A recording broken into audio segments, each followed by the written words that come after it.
That's right. We learn the healing properties of music and sound. Stay with us, find out the science behind the music, and enjoy.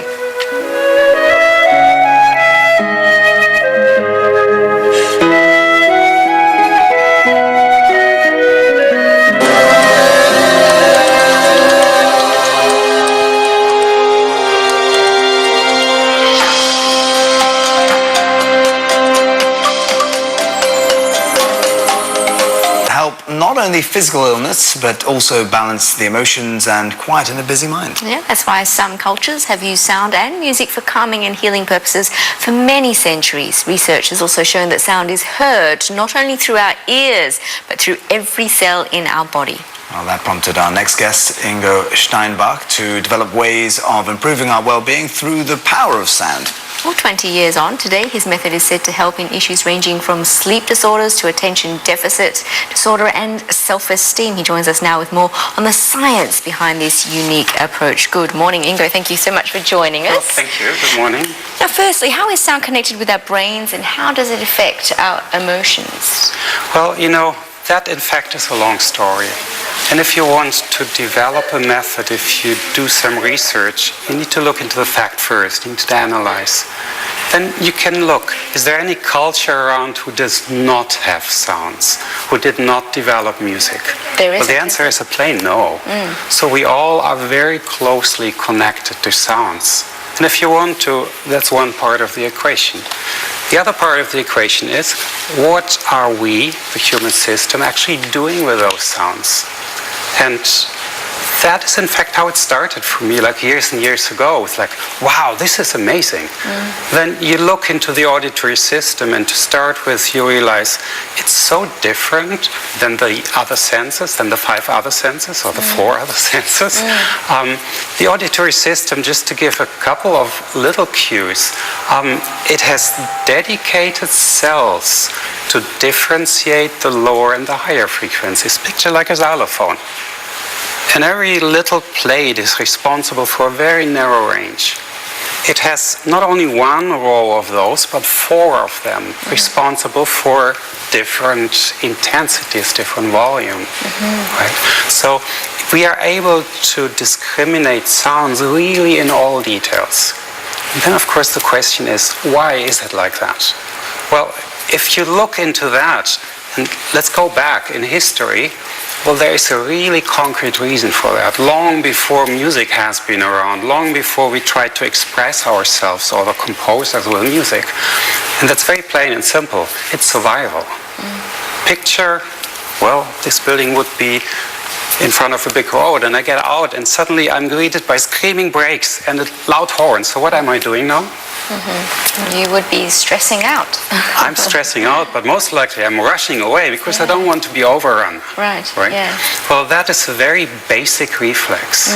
Replace the car with a tiger and the street with the rainforest. Well, then there you go.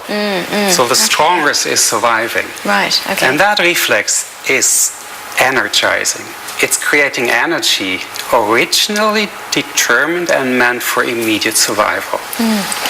And that is one of the reasons, one of the areas we can tap into the moment we work with the auditory system. There is much more. So in terms of healing qualities, like for instance raising one's self-esteem, how does that work then? Is there something more complex about how sound affects you?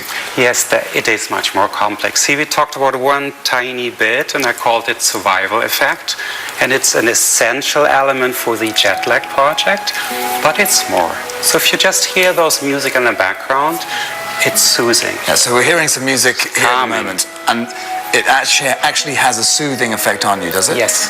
And if you abstract, generalize that a little bit, there is a very strong fact: music has an effect on us or on the human being. But is it not a question of personal taste as well? I mean, someone might find this music that we're hearing right now very relaxing, and to another person it may make them quite stressful.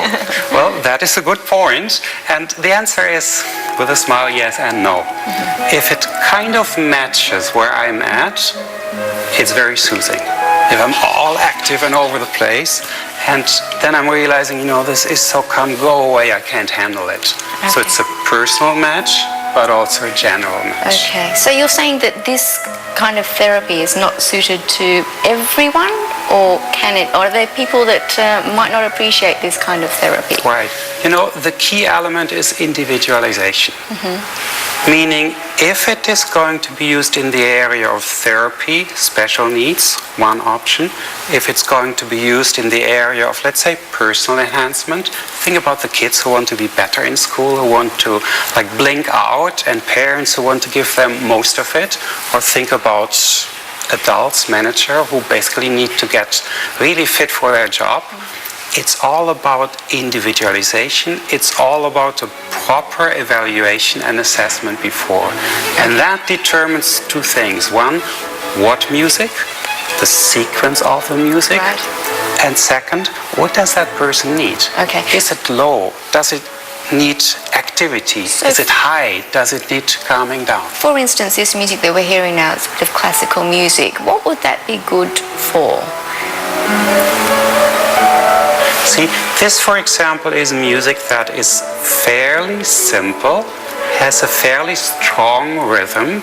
So if I would have a little boy there who in school is all over the place, or who has difficulties with handwriting, accuracy, that would be the type of music I may want to use for that. Okay, and do you play it in the background, or do you have to have a specific time where this patient would sit down and listen to the music solely and nothing else? Good question. See, one more time back, there is a big reason between just using music, in principle any time, any music, but here classical music, and what we are doing.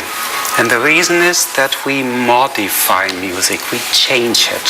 So we have been looking into what does our system do when it listens to music, when it has to listen to the teacher in that noisy classroom, or we want to talk in the Singapore Mall. Well, that is discrimination, differentiation. That is blending out background noise. So it needs to tune in. And that is where attention and discrimination is coming in. That is where many more things, like the higher level multitasking, task management, team skills, are also coming in. So music does have that quality. But obviously, if I just take music off the CD shop, it doesn't do the deal. It does do it a little bit though, and there is literature out, but not quite with that bite we need to.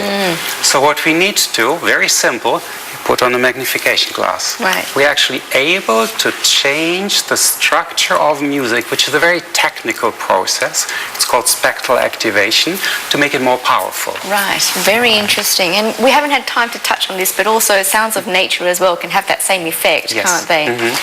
Thank you so much for coming. We have to end it there, I'm afraid, but it's very interesting. Ingo Steinbach, a sound engineer who has spent the last 20 years researching into the benefits sound therapy can bring to the human body. Using a combination of classical music and natural sounds, Ingo's approach is said to be effective in treating issues that include jet lag and even self-esteem.